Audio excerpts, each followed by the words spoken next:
कर्ज चुकाया, ये कर्ज चुकाया, बेटी की हत्या का पाप कमाया। मत पाप करो, मत पाप करो, क्यों मारते हो बेटियां जब पूजते हो कंजरी।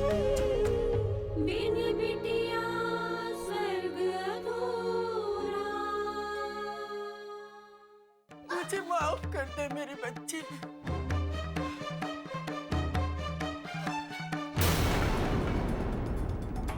मैंने वही किया जो तेरे लिए सही था।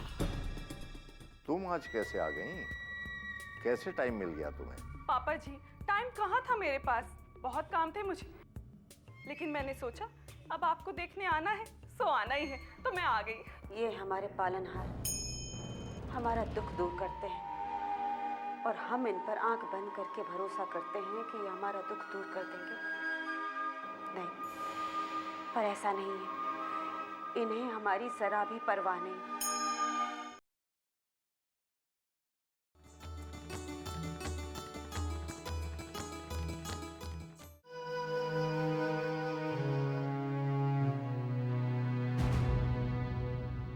क्या बात है अश्विन जी, आप इतनी चुपचाप से क्यों हैं?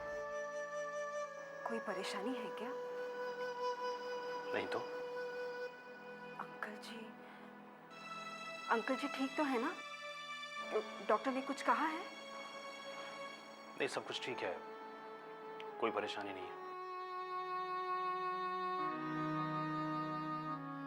तो फिर क्या बात है अश्विन जी, आप बहुत परेशान लग रहे हैं।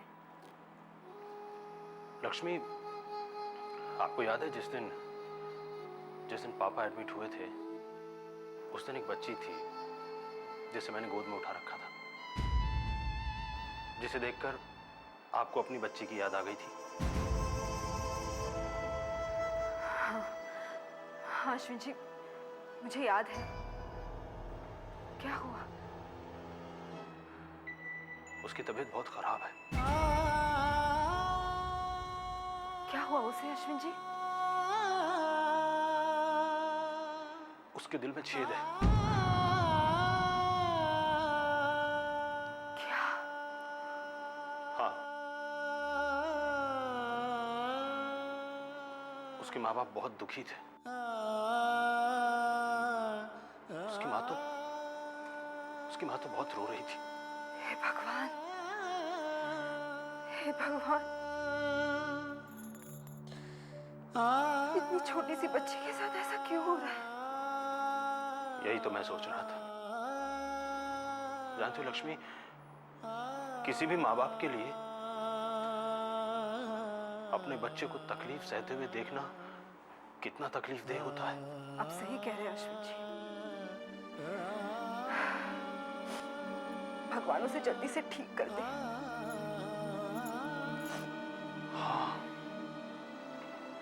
भगवान करे जल्दी से ठीक हो जाए। हम लोग प्रार्थना के अलावा और कर भी क्या सकते हैं? जानती हो लक्ष्मी, दुनिया में कितना दुख है और किस किस तरह का दुख है, कभी कभी मैं ये सोचकर कांप जाता हूं। ये दुख ही तो है अश्विन जी, जिसमें आप अपने अपनों के और नजदीक आ जाते हैं। इस दुख में ही तो आप एक दूसरे के और करीब हो जाते हैं, भगवान के करीब हो जाते हैं। सच कहा आपने। सुख जो है ना, वो इंसान को स्वार्थी बना देता है, मगर दुख अपनों के करीब लाता है, भगवान के करीब लाता है। जानती हैं लक्ष्मी, उसकी मां भगवान को कोस रही थी। उसे बहुत नाराजगी है भगवान से। तब मुझे ये सब कुछ मालूम हुआ। मैंने उसे बहुत समझाया, झूठी तसल्ली भी दी कि सब कुछ ठीक हो जाएगा। मगर क्या ठीक हो जाएगा, मुझे खुद नहीं पता कि उस बच्ची का क्या होगा।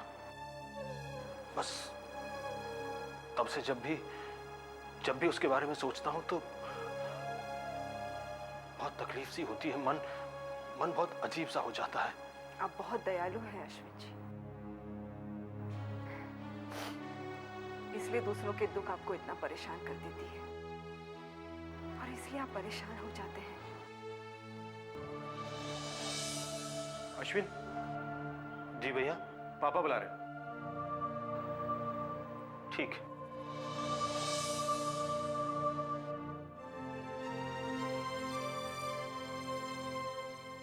हे भगवान, उस बच्ची के माता पिता को दुख सहने की शक्ति देना और उस बच्ची को जल्दी अच्छा कर देना।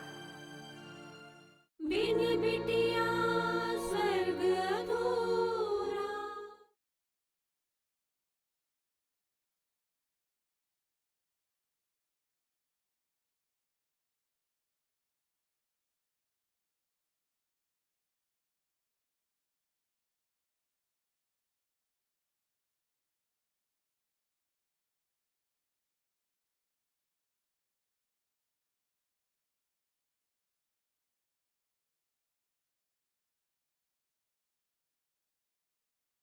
बिन बिटिया स्वर्ग अधूरा। सच में यार, कल तो कॉलेज में बहुत मजा आया। नहीं सीरियसली। ये बुआ कब तक फोन पे बात करेंगे?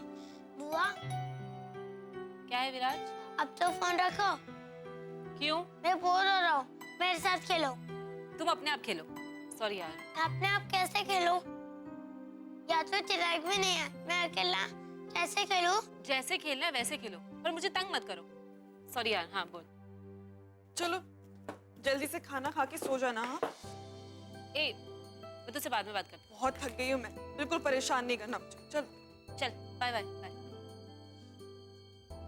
बुआ मम्मी तो नहीं आई। चिराग आ गया, चिराग के साथ खेलो। जाओ। कैसी रही आपकी सहेली की पूजा? बढ़िया रही। ये वंदना भाभी घर पे नहीं है क्या? वो तो आज स्कूल से सीधा हॉस्पिटल चले गए। हॉस्पिटल चली गई। और ये महारानी लक्ष्मी जी? वो भी मेरे आते ही प्रदीप भैया के साथ हॉस्पिटल गई है। आज हॉस्पिटल से छुट्टी मिलने वाली है ना पापा को। वो अरे हॉस्पिटल से ही तो लाना है उन्हें, सारी बारात को लेकर जाने की क्या जरूरत थी? इसका मतलब घर पे खाना तो बना ही नहीं होगा। नहीं भाभी।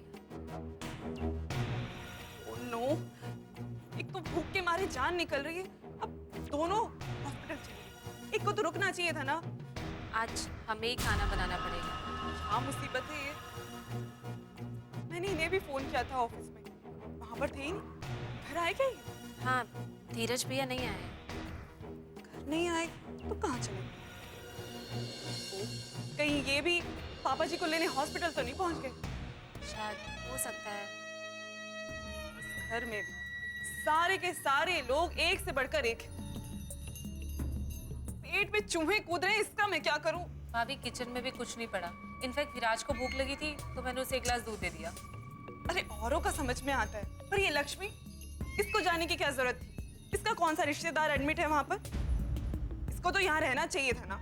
इस घर ने उसे सहारा दिया है, इस घर के प्रति उसकी कोई जिम्मेदारी बनती है कि नहीं? चली गई वहां पर, घर का सारा काम छोड़ के वहां बैठ गई। अब खाना कौन बनाएगा? मैं तो बिल्कुल नहीं बनाऊंगी, कह देती हूँ। खुद ही बनाएंगी आकर, चाहे कितना भी लेट हो जाए।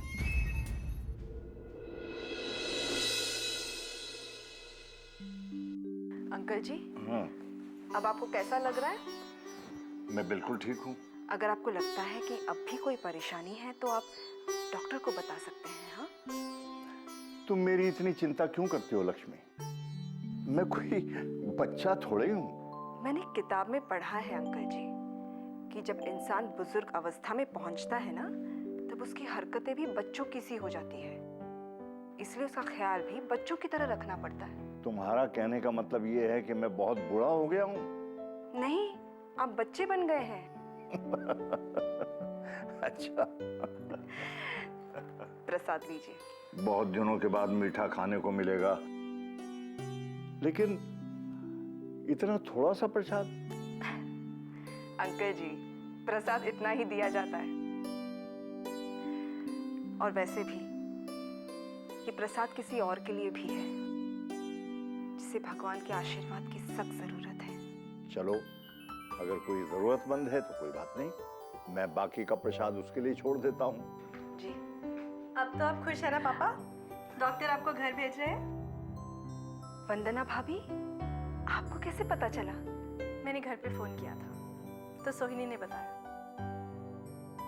बस फिर मैं सीधा यहीं चली आई।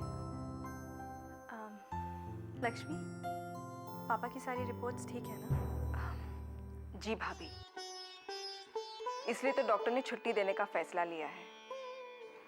अश्विन जी, सब काम हो गए, मतलब हम घर जा सकते हैं? अभी नहीं, अभी कुछ पेमेंट्स बाकी हैं। तो फिर? कुछ नहीं, धीरज भैया को फोन किया है, वो जब पैसे लेकर आएंगे तभी हम पापा को लेकर जा पाएंगे।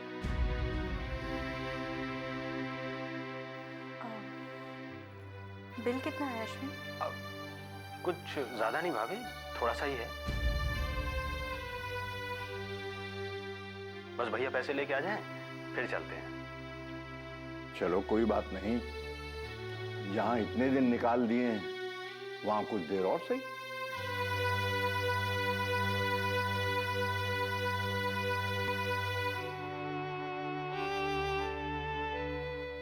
बिन बिटिया स्वर्ग अधूरा।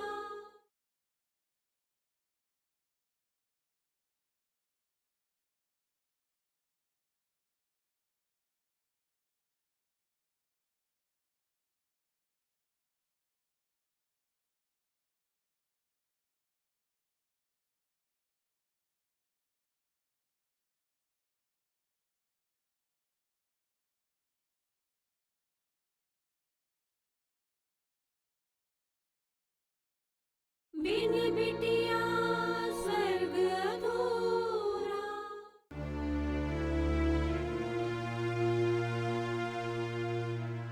पता नहीं वो बच्ची कैसी होगी। उसकी ऐसी हालत देखकर उसके माता पिता कितने परेशान हो रहे होंगे। इतनी छोटी सी बच्ची कैसे झेलेगी इतना सब कुछ? हे भगवान, उस बच्ची को शक्ति देना। मैं एक बार उस बच्ची से मिल लूं। Thank you.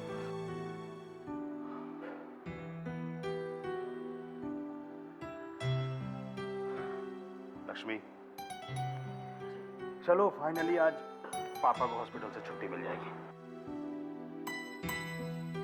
लक्ष्मी, जिंदगी भी कमाल चीज है, कब क्या हो जाए कुछ पता ही नहीं। एकदम आश्चर्य से भरी हुई, और ये आश्चर्य कभी खुशी देते हैं, कभी गम। और ऐसे ही सुख दुख के बीच में झूलते हुए जिंदगी कब खत्म हो जाती है पता ही नहीं चलता। पता उनको नहीं चलता जिनकी जिंदगी का कोई उद्देश्य नहीं होता। पता है लक्ष्मी, अगर हमारी जिंदगी सिर्फ हमारी ना रहकर औरों के लिए जी जाए, तब उस जिंदगी का होना सार्थक है। सही कहा आपने अश्विन जी, जैसे आपकी है। नहीं नहीं, मेरी है नहीं, लेकिन हाँ, मैं कोशिश कर रहा हूं।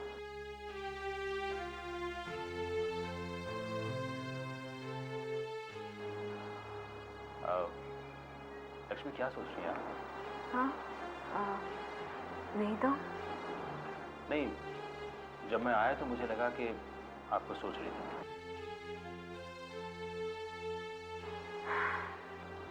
क्या हुआ? अश्विन जी, मैं उस बच्ची के बारे में सोच रही हूँ। हम तो आज यहाँ से चले जाएंगे, फिर उस बच्ची का क्या हुआ ये तो पता ही नहीं चलेगा। सच बात है, जिंदगी के एक मोड़ पर हमें लोग मिलते हैं और दूसरे पर बिछड़ जाते हैं, और हम लोग सिर्फ लोगों का मिलना बिछड़ना देखते रहते हैं। मगर आप चिंता मत कीजिए, ईश्वर उस लड़की की रक्षा करेगा। अश्विन जी, आपको पता है उस बच्ची का रूम नंबर क्या है? हाँ, यहाँ से लेफ्ट हैंड पर 8 नंबर रूम है। अश्विन जी भैया, मैं रुपये ले आया हूँ, चलो जमा कर। ठीक है, जमा करा दें। अमर।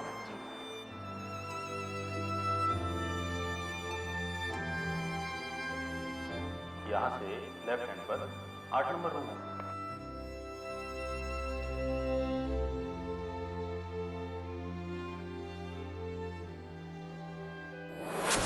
अनु बेटा, आप डरोगे तो नहीं?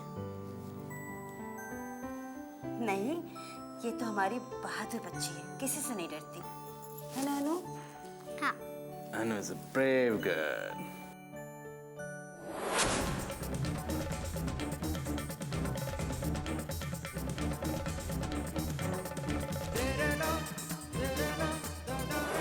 ये तो मेरा राजा बेटा है। मेरी रानी बेटी है, मेरी राजकुमारी है।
बिन बिटिया स्वर्ग अधूरा।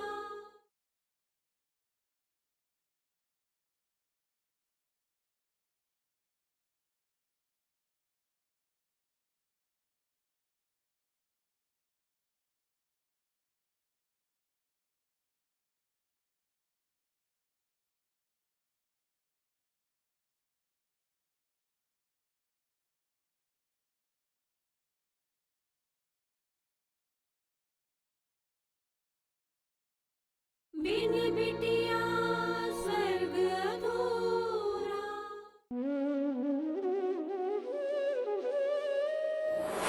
क्या आपने बताइए ना, खीर की कटोरी क्यों गिरा दी? उस खीर में जहर था उसमें, तेरे लिए। मैं बहुत मजबूर थी बिटिया, मैं तेरी जिंदगी बर्बाद होने से बचाना चाहती थी।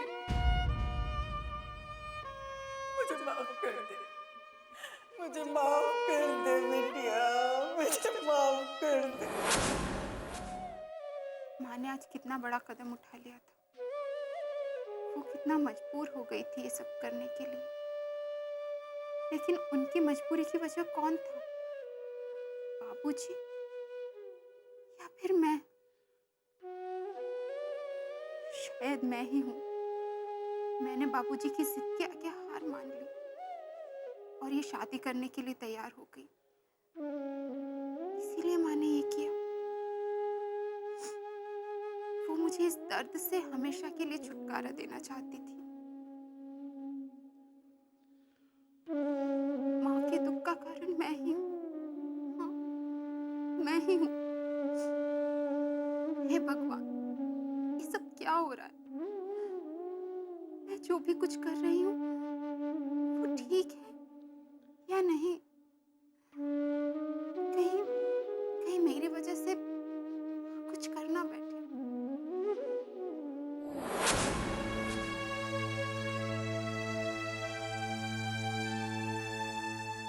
कितने बेदर्द और निष्ठुर हैं आप किसी में भी दिल है ही नहीं। अपने उसूल और परंपराओं के आगे आपको अपने जीते जागते बच्चों की भी परवाह नहीं। आपने उन्हें जन्म दिया, इसका मतलब ये तो नहीं कि उनकी जिंदगी पर, उनकी सांसों पर आप ही का अधिकार होगा। आपको क्यों समझ में नहीं आता कि ये जुल्म है, अन्याय है? उनकी इच्छाओं का, उनके स्वाभिमान का गला घोंटना उन्हें जिंदा मार देने के बराबर है।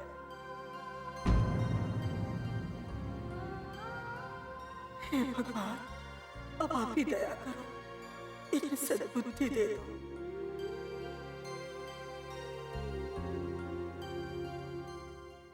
इनके दिल में अपने बच्चों के लिए भावनाएं जगा दो भगवान, जिससे ये नारायण और नंदिनी के दर्द को समझ सके, ताकि नारायण की तरह नंदिनी का जीवन बर्बाद होने से बच जाए। कृपा कर दो प्रभु, बस अब आप ही का आसरा है।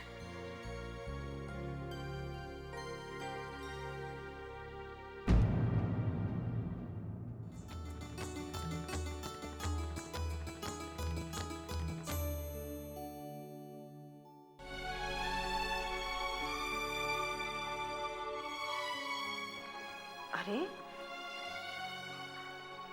कहाँ चली गई वो?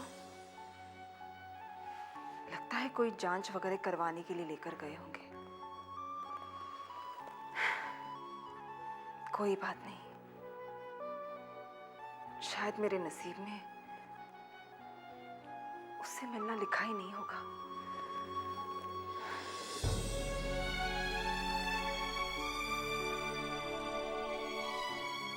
लेकिन इस प्रसाद का क्या करूं जो उसके लिए लेकर आई थी? यहाँ रख दूंगी तो अच्छा नहीं लगेगा। पता नहीं क्या समझ लेंगे वो लोग, कहीं उठाकर फेंक ना दे। नहीं नहीं, हाँ मैं काम करती हूँ, मैं ये भगवान के फूल उसके तकिए के नीचे रख देती हूँ। उसे भगवान का आशीर्वाद भी मिल जाएगा। हाँ, यही ठीक रहेगा।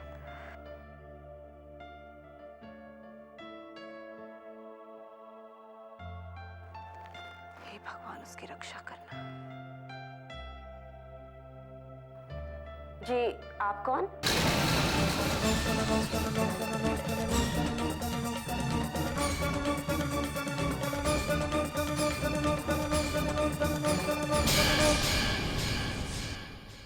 ऐसी बात नहीं है। मैं साफ महसूस कर रहा था कि प्रदीप भैया और अश्विन दोनों बहुत दुखी थे कि वो पैसे नहीं दे पा रहे। ये सब दिखावा है।